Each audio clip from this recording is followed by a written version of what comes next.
normalement, on devrait organiser le festival pour l'édition 2024.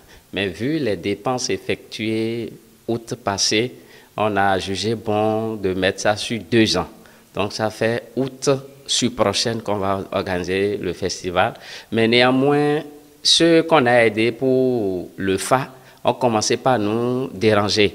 Par exemple, l'année passée, il y a des gens qui ont eu l'information tardivement et qui n'ont pas pu se faire inscrire pour prendre leur FA. Ceux-là ont commencé par nous déranger que de tout faire pour les aider. Ils doivent avoir leur FA cette année. Donc c'est ça qui nous a amené à faire une assise ordinaire. Et à cette assise, on a décidé de donner le FA aux gens sans le festival. Du 16 au 17 août, nous allons donner le FA aux gens. Et à vive prix, comme c'est une ONG, nous portons une aide à la population. Dès qu'ils vont se rapprocher de nous, on va en discuter avec eux. Pour nous joindre, ils peuvent contacter le 66 26 44 39.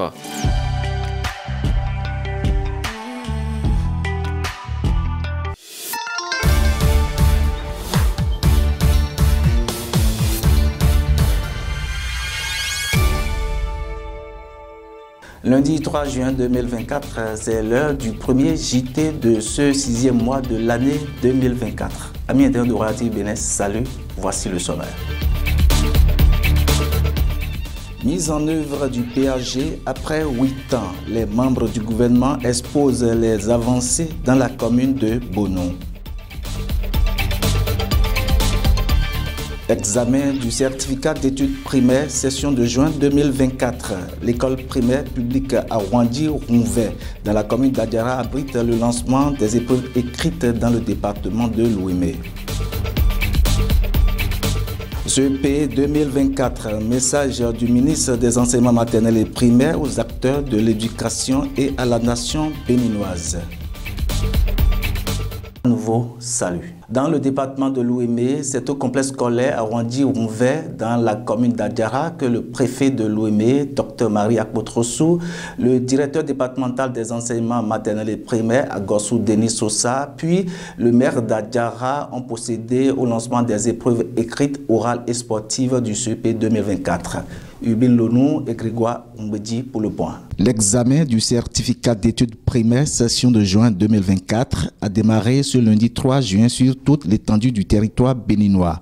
Dans le département de l'Ouémé, les épreuves écrites de composition sont lancées par le préfet de l'Ouémé, accompagné du directeur départemental des enseignements maternels et primaires et du maire d'Adiara au complexe scolaire à Ouandi-Rouvet, l'un des centres de composition de la cité des Tambours. Pour cette année 2024, la statistique des candidats à l'examen du CEP dans le département de l'Ouémé s'élève à 41 436 candidats. Occasion pour le préfet du département de l'Ouémé de remercier le chef de l'État, le président Patrice Talon et son gouvernement pour les dispositions prises pour la bonne organisation de cet examen. C'est un sentiment de joie qui m'anime. Parce que tous les acteurs en charge de l'organisation sont sur pied, et la police républicaine, et tous ceux qui doivent contribuer à l'organisation de cet examen-là se sont mobilisés pour l'effectivité de cet examen du CEP. Donc il n'y a pas de faille et je voudrais en profiter pour remercier tous ceux qui ont œuvré pour l'effectivité de cet examen dans mon département. Et surtout aussi remercier le gouvernement de son Excellence le Président Patrice Talon pour l'organisation à bonne date des examens en général et en particulier pour cet examen du CEP 2024. Ils invitent les parents d'élèves à mieux encadrer leurs enfants et de veiller sur leur morale durant cette période de composition de l'examen du CEP. Demander aux parents de prendre soin des enfants, de les protéger et aussi de ne pas les stresser, d'éviter les commentaires désobligeants, des commentaires démoralisants. Donc d'encourager les enfants, de ne pas les juger par anticipation dire qu'ils sont déjà, après peut-être quand on sent que peut-être que l'élève n'a pas donné la bonne réponse, ça peut être un sentiment, peut-être que l'élève s'est bien comporté et qu'il a donné la meilleure réponse, donc de ne pas les juger, de les encourager tout le long du processus. Qu'on ne leur donne pas l'impression que leur choix est dû à la faveur d'un tel ou d'un tel. Je voudrais insister là-dessus pour que cela soit compris de tous. C'est donc parti pour ces candidats à l'examen du certificat d'études primaires, session de juin 2024, de faire le compte rendu des leçons apprises durant cette année scolaire 2023-2024. Au total, ils sont 256 968 candidats qui planchent dès ce jour sur toute l'étendue du territoire national. À Dangbo, c'est l'école primaire publique d'Akpamé que le maire a donné le top pour les épreuves écrites de l'examen du CEP session de juin 2024. Sophie Rounkari et Sylvain Aninglé ont signé ce reportage.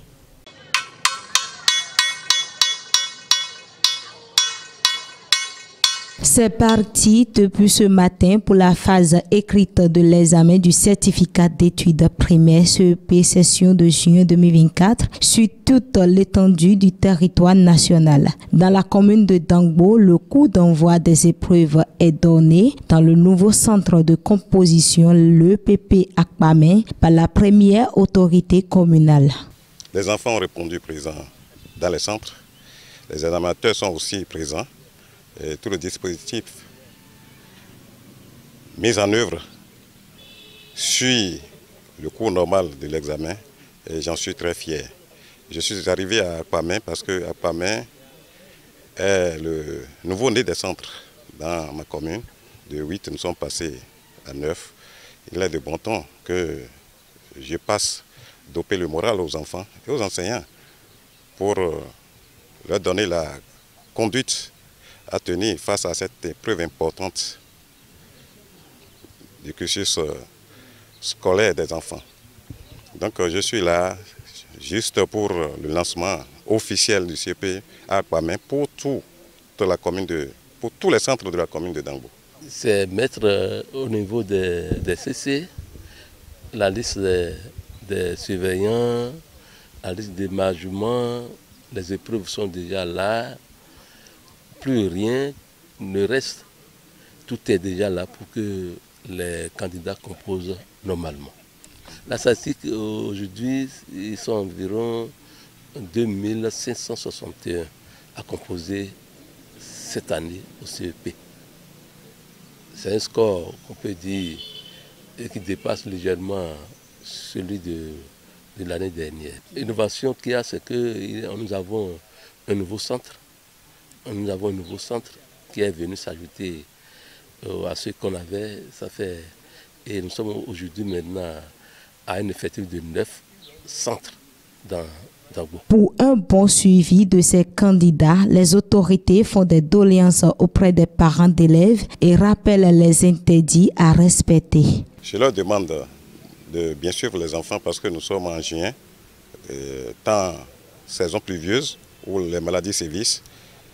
Ils n'ont qu'à suivre les enfants à la maison, de la maison même au centre, les suivre. Et si, entre-temps, des enfants présentaient des maux, qu'ils aillent vite saisir les centres de santé pour correction rapide. C'est formellement interdit. C'est formel. Aucun parent n'est dans l'établissement. Ils sont à l'écart, ils sont hors de l'établissement. Le suivi n'est pas dans le centre. Le chef centre est là. Les examinateurs sont ici pour suivre les enfants avec eux. Lorsqu'il y aura problème pépin, on veillera à les appeler.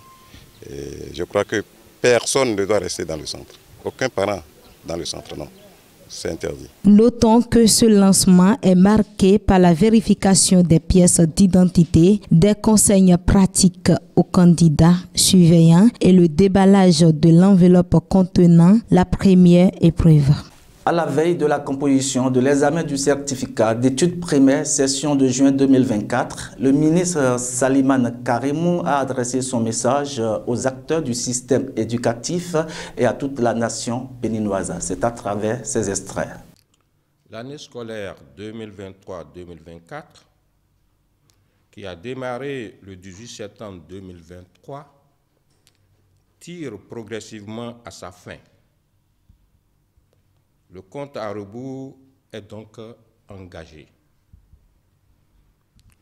Au cours de cette année scolaire, en dépit des contraintes inhérentes à toute vie professionnelle, et surtout au métier d'enseignant, j'ai vu des enseignants, j'ai vu des directeurs d'école vaquer convenablement à leurs occupations, assumant le dur labeur de la préparation de classe, supportant les longues nuits sans sommeil pour la correction des devoirs journaliers, se donnant beaucoup de privations pour le plaisir et le loisir, supportant les caprices des enfants aussi curieux que taquins, déroulant les cours dans le respect des programmes d'études et de la législation scolaire, et servant avec rigueur et sacerdoce la plus grande institution de la République.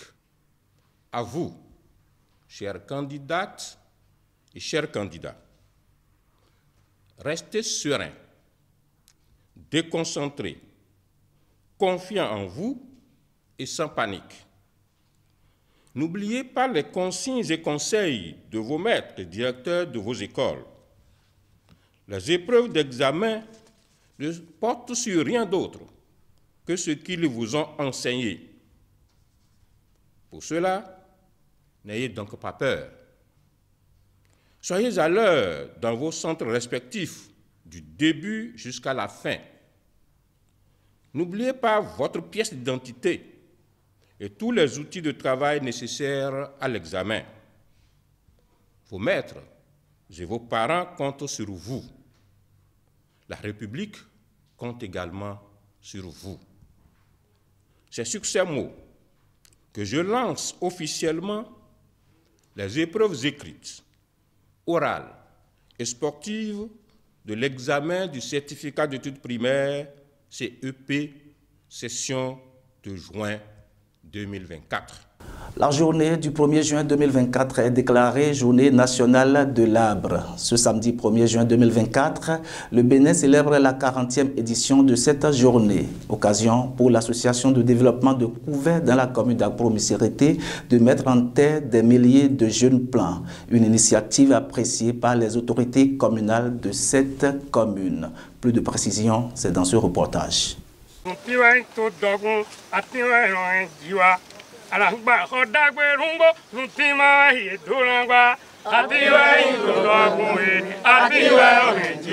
À l'occasion de la célébration de la 40e édition de la Journée nationale de l'arbre au Bénin, célébrée ce 1er juin 2024, les membres de l'association de développement de Couvet dans la commune d'Agro-Missirité ont procédé à la mise en terre de plusieurs plants. On a besoin de cette initiative parce qu'on reconnaît que sur le plan béninois, le 1er juin est destiné au reboisement. C'est de là que l'initiative est partie et nous nous sommes regroupés avec les jeunes, y compris les têtes couronnées du village, pour pouvoir décider de faire quelque chose. Quand toute idée est partagée, l'engouement est commun. Donc c'est pourquoi on voit tout ce monde qui est avec nous pour la mise en terre de différentes espèces de plantes. Une initiative très appréciée par le premier adjoint au maire de la cité des Okpolo qui éprouve sa satisfaction. Et cette initiative, j'en ai été informé dès le début de sa gestation. Et de ma position de premier adjoint au maire, j'ai fait tout ce que je pouvais faire pour que cette plantation ait lieu aujourd'hui. Je suis très satisfait pour cette association. Je ne vais pas dire jeune, mais je vais dire c'est relativement jeune association qui vient d'être vraiment installée pour ce bureau qui est dans sa première année d'exercice. Je crois que c'est une très grande initiative. Pour la commune d'Agro-Missirité verte, il lance des appels. Ce que je leur souhaite, et je l'ai déjà dit, c'est de faire en sorte qu'il y ait un bon suivi de ces arbres-là pour que l'année prochaine, quand ils vont programmer à nouveau cette même activité, qu'ils puissent constater la présence effective des arbres qu'ils ont eu à planter cette année.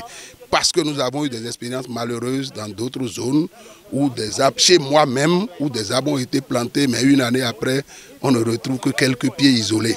Donc le suivi est l'aspect le plus important et je pense qu'ils sont conscients de cela. Et nous serons très heureux de revenir l'année prochaine et de constater que tous les arbres, en tout cas l'écrasante majorité des arbres plantés, sont toujours en place. Puisqu'une chose est de planter des arbres et l'autre chose leur suivi, les initiateurs assurent d'une bonne suivi de ces jeunes plants. Vu que parmi nous avons des ingénieurs agronomes, des gens qui sont du domaine, nous sommes prêts et eux aussi sont prêts à collaborer avec nous pour que, au moment opportun, ce que nous avons décidé de planter puisse produire, c'est-à-dire puisse pousser et donner de l'éclat aux espaces boisés. Tous les plants qui sont mis en terre, il y a une parcellisation des espaces occupés, ces espaces, qui sera attribué à chacun des membres actifs.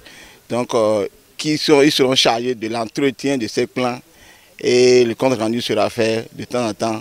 De toute façon, la coopérative va constater si la personne a pris soin de la parcelle qui lui a été attribuée. Pour la commune d'Akro-Missirité verte, il lance des appels. C'est un appel général, ce n'est pas uniquement aux autorités, mais principalement à elles, d'accompagner ces gens d'initiatives, d'accompagner les quartiers. S'il y a des quartiers qui n'ont pas encore pris cette initiative, qu'elle soit suscitée par les autorités communales et locales pour que la commune de Missirité soit vraiment une commune à couvert vert. Au total, 6000 plants seront mis en terre dans toute la commune d'Akro-Missirité pour son reboisement dans ce mois de juin 2024 par l'association de développement de Couvert.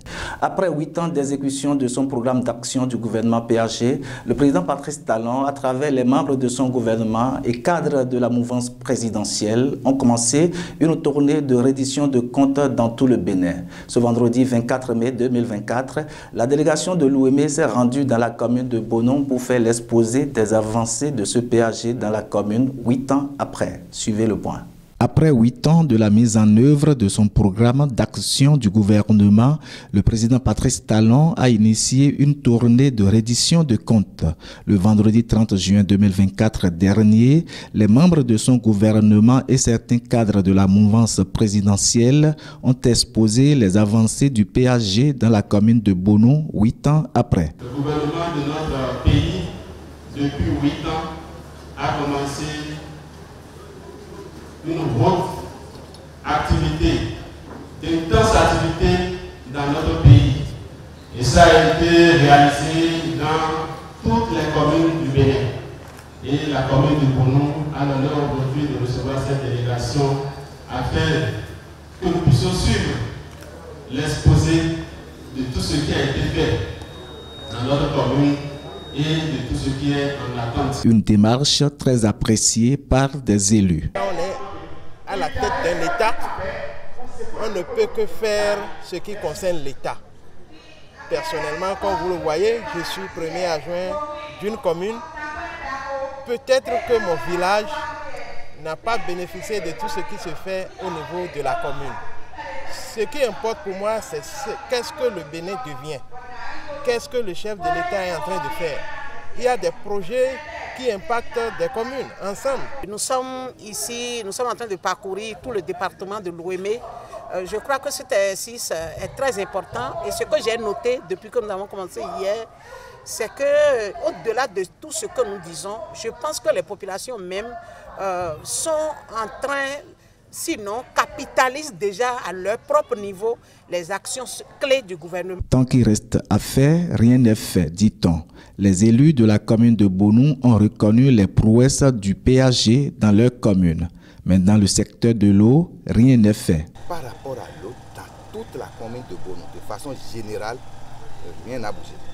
Rien n'a bougé. C'est vrai que dans l'arrondissement de Damen, il y avait le débit d'un commencement là, on avait installé un château là, mais ce n'est pas encore fonctionnel. Quand je prends l'arrondissement central Bonon, l'arrondissement central, le centre de santé communal n'a même pas de l'eau. Au cours des échanges, les populations et élus de la commune de Bonou ont fait assez de doléances au chef de l'État à travers les membres de la délégation de cette tournée de reddition de comptes. Ils saisissent l'occasion pour les remercier pour la reconstruction de la RN4 en cours actuellement. Cap est mis sur la commune de Dangbo le 5, d'Adjoung le 6 et des Agégués le 7 juin 2024 prochain pour le même exercice. Page invitée dans cette édition, c'est juste après cette virgule.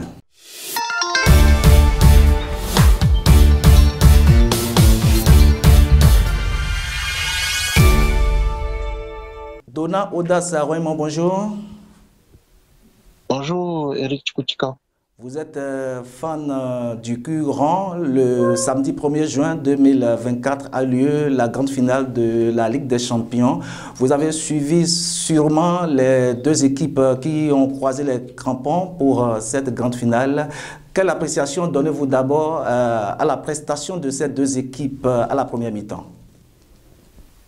À la première mi-temps, justement, la première mi-temps était celle des Allemands. Comme vous l'avez su bien dit, je suis fan du foot et je m'attendais à un match alléchant. Pour une fois, on s'attendait à un récital du Real Madrid qui, le 1er juin, nous a encore répété ce qu'il a déjà montré face à Leipzig en 8e de finale. Dortmund qui a pris le contrôle dans le match dès l'entame et qui a été super inefficace. Il a été, Adeyemi, écrasé par un géant Thibaut Courtois qui lui a manqué tout le temps de courtoisie durant le match. Malchance pour malchance, 3 occasions, poteau, mauvais contrôle, mauvais tir, mauvais cadrage. Bon, en première mi-temps, il n'y avait que Dortmund, le Real était presque inexistant. En première mi-temps, le fait étonnant sur la première mi-temps, c'était même le positionnement de Toni Kroos qui a joué en libéraux. Même Fernand Mendy était mieux positionné sur le terrain que Toni Kroos. C'est qu'en première partie, le Real a laissé carrément le ballon à Dortmund qui n'a pas su en profiter en fait. Alors, quand nous prenons la seconde partie, qui est d'ailleurs la partie décisive, malgré la pression de Dortmund, nous avons tous remarqué que le Real de Madrid a remporté pour la 15e fois ce trophée. Quelle appréciation faites-vous? Non, ce qu'il y a que même en seconde partie, le jeu de Real a évolué. Vinicius est devenu un autre joueur sur le terrain. Et le repositionnement de Bellingham et de Toni Kroos ont permis maintenant au Real de montrer, grâce à son expérience de toujours, que c'est une grande équipe, c'est un grand club, et que quand vous êtes en face de celui-là et que vous avez l'occasion de scorer, il ne faut pas passer à côté. Et Borussia aurait pu mettre ce qui n'a pas été le cas. Alors, est-ce qu'on ne va pas dire que c'est le mauvais coaching du coach de Dortmund qui a occasionné le premier? Parce que c'est juste après la sortie de Adeyemi que nous avons constaté que le Real de Madrid a réalisé son premier but. Mais si Adeyemi a eu des occasions et n'a pas pu scorer, il est de norme. Une finale, ça se gagne, ça ne se joue pas. Et si il joue bien, il ne gagne pas. Le coach est dans l'obligation, puisque sa visée, c'est de donner une 2e Ligue des Champions et à Dortmund, qui l'a gagné la dernière fois en 97. En 2013, l'équipe a eu la malchance de tomber sur une équipe de Bayern imparable qui lui a chippé encore sa 2e coupe. Jusque-là, Dortmund est toujours à la quête de sa 2e coupe de Ligue des Champions. Mais je ne pense pas qu'il y ait eu mauvais coaching du côté allemand. C'est Carlo Ancelotti, c'est le maestro qui, accompagné de son fils, continue de faire des merveilles. On le renvoyait au Brésil pour la fin de cette saison, mais il vient de prolonger pour 2 saisons encore. On aura l'occasion de voir ses régals pendant 2 saisons encore du côté des merengues. Merci beaucoup. Avant votre mot de la fin, quelle qualification avez-vous à donner à ce petit sorcier Vinicius? Vinicius, moi je pense que c'est le du succès de Cristiano Ronaldo et de Messi. Donc, prochain ballon d'or selon vous? Ceux qui me suivent ont vu mes statuts. J'ai écrit tout de suite Vinicius ballon d'or. Mais il dépend. Mbappé, qui est finaliste malheureux de la Coupe du Monde dernière, arrive à gagner l'Euro et lui, il ne va pas prendre la Copa Libertadores, qui est l'équivalent de l'Euro en Amérique du Sud. Les votants qui sont ceux qui le sont peuvent donner la coupe, le ballon d'or à Mbappé, peut-être. Bon, mais on verra ce que ces 2 compétitions vont donner. Merci. Donna Oudassavoyman, votre mot de la fin rapidement. Bon, merci à vous de m'avoir invité. Et bonne écoute. J'espère qu'on a satisfait les téléspectateurs, vos internautes. Merci, je ne dirai pas le contraire. Je rappelle que vous nous appelez depuis le Sénégal. Vous êtes un produit fini de CESTI. Nous allons profiter de votre occasion pour vous demander de faire un petit coucou au jeune président Bassirou Diomaye Faye. Il va vous suivre sans doute. Au revoir. Le président du PASTEF, Ousmane Sonko. Merci à vous. Sonko. À plus. Nous promettons de vous revoir prochainement, sûrement. Merci. Certainement.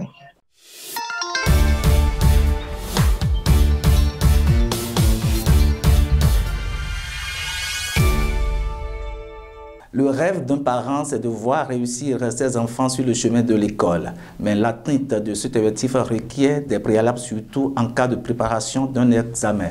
Voici ce qu'en dit Dr Guirundaï dans l'une de ses pensées en vrac. La réussite à un examen est la somme de 2 facteurs complémentaires, l'encadrement des formateurs et l'épaulement du cercle familial, chacun apportant le succès à moitié. Amis internautes de Royal TV Bénin, c'est la fin de cette édition et nous profitons de cette occasion pour souhaiter bonne composition à tous les candidats au CEP session de juin 2024. Bonne semaine à chacun et à tous.